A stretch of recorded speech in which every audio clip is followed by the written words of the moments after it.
When I think of David Lankes, I think of journeys. David, for instance, has made a personal journey to become a full professor at his institution. Yay. 4 years ago. David has made a journey from wellness to sickness and back to wellness again.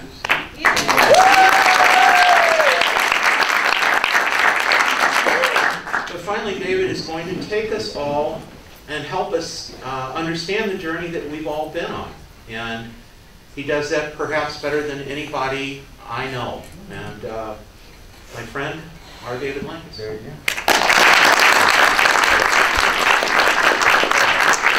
The guy hug. The guy hug. Yeah. So, try to figure out the right light so you can Right see there. it better. No. That's not it. That's not it. get the extra bright lights. There's 9 of them, okay? Yeah. Right there. Come on, Francine. So I feel like a complete fraud being up here because I get to come at the end. How come And, everyone says that? You know, that's true. You are not a fraud. All right. I'm good enough, and gosh darn it.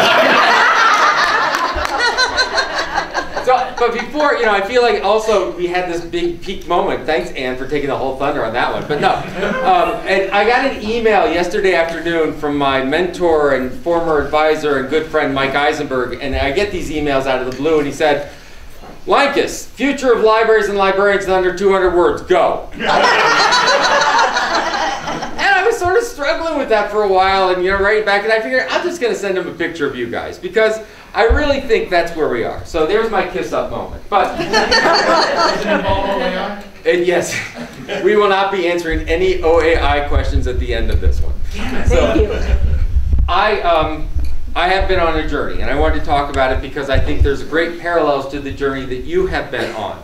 And I'm going to take the great lead from Jay and Catherine in their, I think, beautiful, wonderful keynotes, which is to talk a little about personal journeys and hope that they're useful. I'm a huge fan of parables, the idea that, you learn well through stories. We learn through these stories. So I'm going to tell you my story, but I think you'll hopefully see some parallels. So, as many of you unfortunately have been inflicted with often hearing, I had this really interesting event happen when I was in Amsterdam in 2012-ish, which is I just didn't feel well.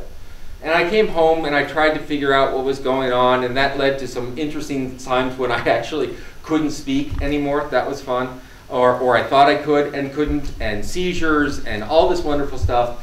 And finally, they figured out what was wrong with me, and that was that I had cancer. I had Hodgkin's lymphoma. This is actually a picture of me at the Cleveland Clinic when they were trying to figure out what the seizures were. And I have to say, I mean, the cult-like environment is partly why I shaved my head. But all the technicians wanted the shaved heads guys because they were the easiest ones to figure out where the things went. So, something very interesting happens, though. That when you get sick and when you go through chemo and when you go through treatment, I should just give you a little bit of just quick history. They diagnosed me with Hodgkin's lymphoma. There's a pretty standard regime called ABVD, a chemo regime they put you on. It lasts about 6 months, and all was happy, and we were done, and chemo was great, and it wasn't gone yet. And so then they went in and they found, nope, it's still there. And so then your next option is something called an autologous stem cell transplant. But most people know it as a bone marrow transplant. That in essence, you got to change your blood because it's coming from somewhere. And the good news is that my bone marrow hadn't been infected, and so I could, in essence, donate to myself. That's the autologous part. And so it sounds kind of interesting. Actually, it sounds very science fiction-y. I had a great oncologist, and he lied to me beautifully because I said, all right, so what's the next step? And he said, well, do you ever see those Bugs Bunny cartoons? And I'm just like, oh, this is not going to go well. He says it's like when Elmer Fudd is hunting Bugs Bunny and he shoots at him, and Bugs Bunny takes off his own head, the bullet passes by, and he puts his head back on. That's what it's like. I said, what the hell does that mean? He said, in essence, what we're going to do is kill you, And then we'll give you, you know, your bone marrow back and you'll live, hopefully. So this is a very interesting endeavor because as you go through, certain things begin to happen. You come in this sort of really scary world. See the parable part? Where you're not quite sure what's going to happen and you're told repeatedly, it's going to be okay, it's going to be fine. You sort of gloss over the point that there's a 90% cure rate for Hodgkin's lymphoma with first-line treatment. They sort of forget the fact that you didn't work, right? So you're on the wrong side of that curve. And the other one is they say, no problem, this great autologous stem cell transplant, it has a 50% chance of success. And you're going, but that's 50% of 10%. This is not really happy news. But you go through it and you don't look for chemo. And as one doctor said, it starts with chemo. But you've been through chemo. But that's where we hit you with a hammer. Now we're going to use a sledgehammer. Yeah, it's a great analogy. Now they're getting better, right? You want to go back to Bugs Bunny. But now you're with sledgehammers. And it's true. What happens is they give you this chemo and it begins as this toxics and it sort of takes you out. And what happens is, unlike the first round, where I could go out and I could talk and speak and, you know, I had hair for a while, it was fun. What happens with the second chemo is that you begin to shrink your world. You know, so before this, I was going to Rome and I was going to Liverpool and I was going all around the world and it was great. And pretty soon, no, you can't do that anymore. So your world becomes home and work and the hospital. And after a while, as your blood levels begin going down, your world becomes home and the hospital. And then at the end of it, your world becomes a hospital ward that is 42 steps long.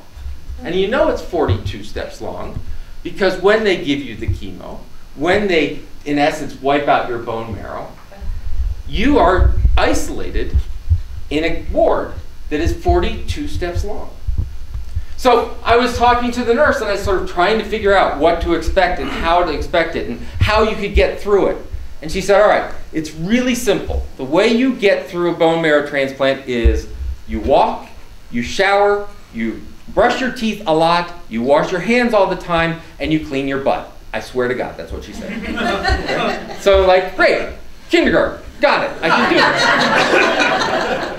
it. And so you go in, and so you go in on the day, what you've done is you've gone through all this chemo, they've taken a PET scan, the cancer's gone. Now what they do is they collect your bone, these stem cells, which is like dialysis and an apheresis machine, it's great. And then you go in, you sign this form that says, yes, I am going to participate in this activity. Yes, I realize that I can pull out at any time. Yes, I realize that if I pull out at any time, I will face certain death.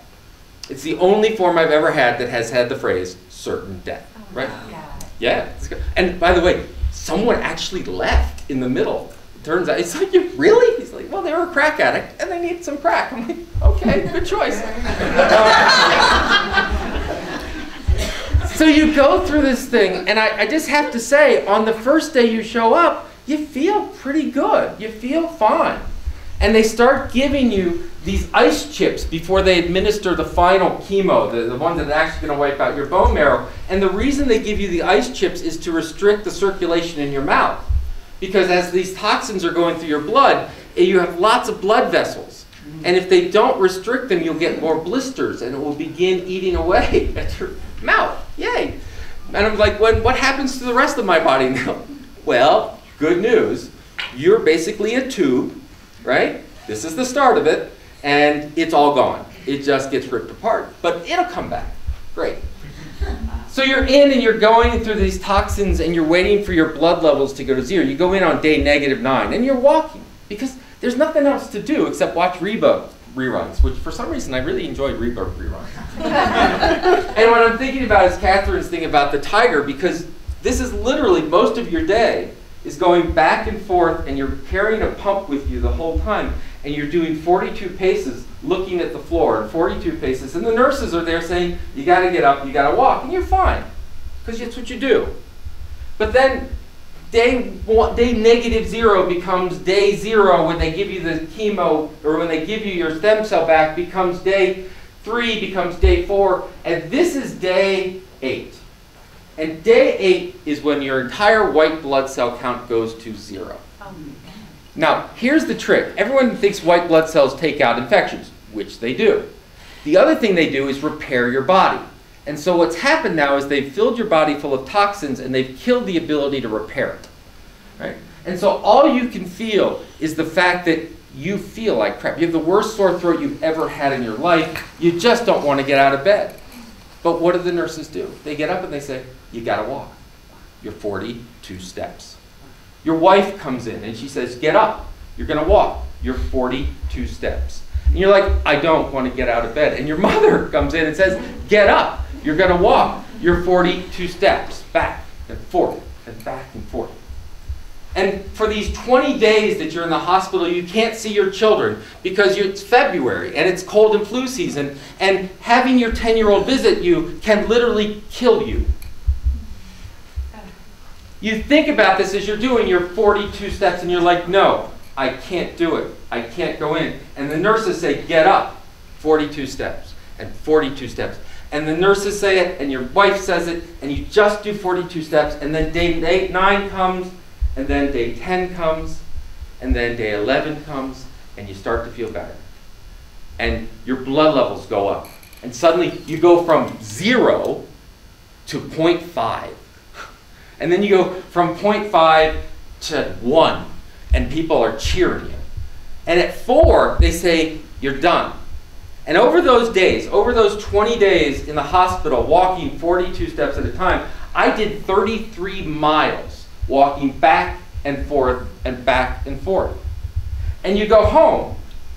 And home is good, because home is where you can celebrate birthday parties, 14th birthday parties of your eldest son.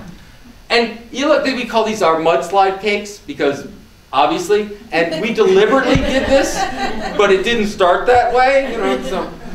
And but what's funny is when you go home, you think you're done. But when you walk out of a hospital, it is one of the scariest things you've ever done. The doctor's not there. The nurses aren't there. The drugs aren't available on 24-hour request. I mean, by the way, if you ever want to become a drug addict, cancer. Because you can ask for anything. I swear to God, if I said, excuse me, could I get some meth? They're like, give me a few minutes. Yeah. They talk about in the hospital, there's this.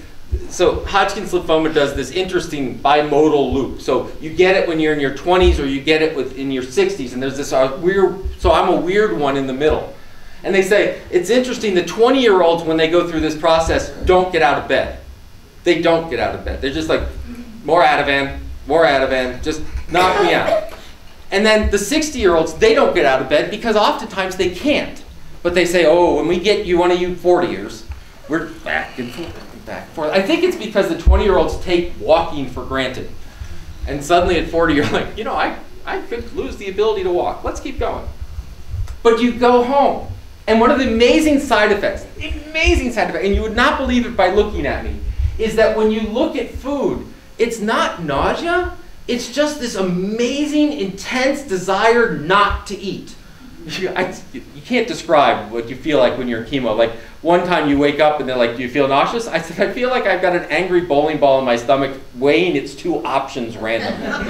So, you know. But, you know, it's really weird. For like the first 3 weeks you're home, eating is your job. And you sit there and you go, I don't want that. And your wife says, you gotta eat. And you're like, I don't want to eat. You gotta eat. You gotta eat. And I just want to sit and, no, 42 steps. And even if you're not in the hospital, you're going to go outside. 42 steps and 42 more. And so eventually you get out of the hospital and you've got your numbers and they're going up. And so now you've got the hospital because you still have to go back once a week to make sure your blood's still going. You got home. And then you get really, really, really brave and you go to work. And so you put a sign on your door that says, you can kill me, have a nice day. They do a great job of this. They say, look, it's not like when you were in the hospital and you had 0, but you got a dumbass immune system now. That's more or less how they put it. They said you might have the soldiers, but you got no one to tell them what to do. They don't know what antibodies are. Don't get too close to veterans. Why? Because when they went to Iraq, they gave them smallpox vaccinations and they used a live virus. Do you want to die of smallpox? And by the way, polio too. Polio? Is this the 50s? And so you go there and you're like, I don't want to go to work and I'm scared of these people and they're scared of me. And they're like, and my wife sits there and goes, you go to work. And Jill, my great colleague and my great friend on the faculty, sits there and says, Dave, come on, it's time to walk. 42 steps, 42 steps, 42 steps. And then you feel brave enough that you take your first trip. And my first trip was to Albany, to our state library, and a meeting there. And so I had this 2 o'clock meeting, I go early, I'm there at 1:30. And it's this great big marble modernist building, and I'm sitting in the lobby waiting for my meeting, and suddenly my hands start getting sweaty, and my heart starts pounding, and I'm going, what is going on? It was my first panic attack. I said, I'm fine, what is going on here? I don't have panic attacks, this is crazy. I can't do this.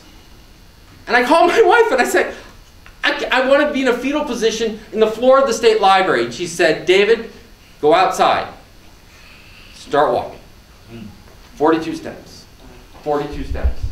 42 steps. And I made it. And then Gwen calls and says, David, we love you. Are you coming to Springfield? ... Yes. And so you get on the plane. And you get on the plane and you look like this. Someone was on the plane with me. Yes? Okay. Someone said they saw me on the plane from Chicago. I was behind us, like, oh, you're too cool, I can't see. You got to wear a mask. You've got to disinfect everything. I mean, like everyone's sitting there going, does he have Ebola or is he I'm sorry. And you know, it's been a long time since I've been on a plane. This was the first plane trip I've been on in a year, and that was a year since the last one. And those things bounce in the air, and that's scary. And so how do you do it? How do you get on a plane for the first time in a year when you think that someone coughs in your face and it's recycled air? What are you going to do? You walk through security and you take 42 steps through security. And you walk past security and you walk to the gate and it's 42 steps and you count. 1, 2. And you go down the jetway and you count. 1, 2, 3. And you sit in your seat and you wait and you take off and you make it and you get here. The parable here is not, yay, Dave is fine, because I'm fine for now. We'll see what happens. The parable here is, you came here, and it was scary. You came here, and you had a lot of the things that you believed in challenged. You had a lot of your security pulled away. You had a time where the basic tenets of how you thought librarianship would work, or your organization should work, or what you could do, were pulled out from under you. And that's scary. And I know that from the conversations we've heard and from the feedback we've gotten, there have been times when you've sat there and those hands get sweaty and you begin to say, I can't do this. And what happens is your teammates, your mentors, the instructors, Gwen, Ann, Sandy, and sit there and say, 42 steps, 42 steps. We may not say it as 42 steps. We may say, just take a small, move that needle a little bit, as Jay told us. Just take a moment to figure out what's going on. And so now you're at the end. You've gone through this. You're at day 20, and we're about to walk off the ward. And that structure, you may think, is gone. But here's what I learned when I was having the panic attack at the state library, when I was getting on the plane, is that I still had the network. My wife could still call up and say, 42 steps, 42 steps. My mother was there to say 42 steps. Jill was there to say 42 steps. Gwen was there to say 42 steps. We're glad you're here. We want to see you. And you have that. And you have that right now. That we are stronger together is a message that I saw on this slide and slides today and slides before, and it's something we've heard. And you're still together. So when you leave today, when you go in and back to your organizations and you hit that manager or supervisor that doesn't get it, take a deep breath, go outside, walk your 42 steps, and then call your teammate And then if your teammate's not available, call your mentor. And if your mentor's not available, call me. And we'll talk about what those 42 steps look like. What's that first step? How do we do it? Because that's the network that we build. The I Lead You, this is the beginning. I'm not 1 year old yet. In February, I'm going to celebrate my 2nd birthday. Right? Well, good news. You've just been born. It's time for you as you move ahead. And you're going to stumble, and you're going to have panic attacks. And you're going to look at food and go, God, no more food, right? It's the same thing. Except bacon. Except bacon. You can always have more bacon. But that's what it's about. That's why we do I Lead You. We talk about awesome librarians and awesome projects, and you're like, yeah, but God, I hope I present well on that last day. And you get a standing ovation. The standing ovation is because you took those 42 steps. That project that you're done is not the result. The result is this room, and this room is added to the llamas who showed up. And their llamas are part of the group that went through Ohio and Idaho and went through all of these folks. And this network is how we're going to do it. Because I'm telling you what, librarians are too important, our mission is too great, our consequences of our inaction are too dire to sit back and sit in our rooms and have those panic attacks and say, what do I do now? Take the 42 steps. Call each other. Email each other. Figure it out.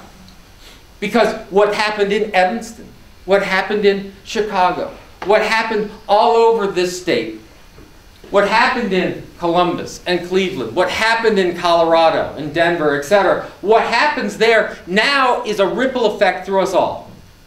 Together, we are stronger. If Mike wants to know what the future of librarianship is, it is you. And it's the people that you touch, and it's the people that you talk through, and it's the people that you help. We can survive together. We can be stronger together, and it's going to be scary as hell. And if you do it alone, you're going to get stuck, and you're going to sit in bed, and you're going to say, I can't do it. Or you're going to give up, and you're going to just say, throw the meds back on. I'm done. And when that happens, when you see a fellow worker who's hit that, when you go back, and you will, you go back to your organization and you find the person who didn't want to get up that day. It's going to be your job to say, get up. 42 steps, 42 steps, 42 steps. Because that's what this field's about. That's what this program is about. That's what librarianship's about. Because we're going to say that to our coworkers. We're going to say that to our colleagues. We're going to say that across library type. We're going to say that across organization type. We're going to say that to our governments. We're going to say that to our faculty. We're going to say that to our students. We're going to say that to our communities. And by God, librarianship is going to make the whole of society walk those 42 steps to where it can be a better day. We are, among us, have that power to energize our communities, to look beyond the resources we bring and look at the expertise and look at their expertise and say, today you matter, today you matter, today you matter, today's your first birthday. Today we're going to move ahead and we're going to do it together. That's what this program's about. That's what you do after this. God bless you. Let's do it. Thank you very much.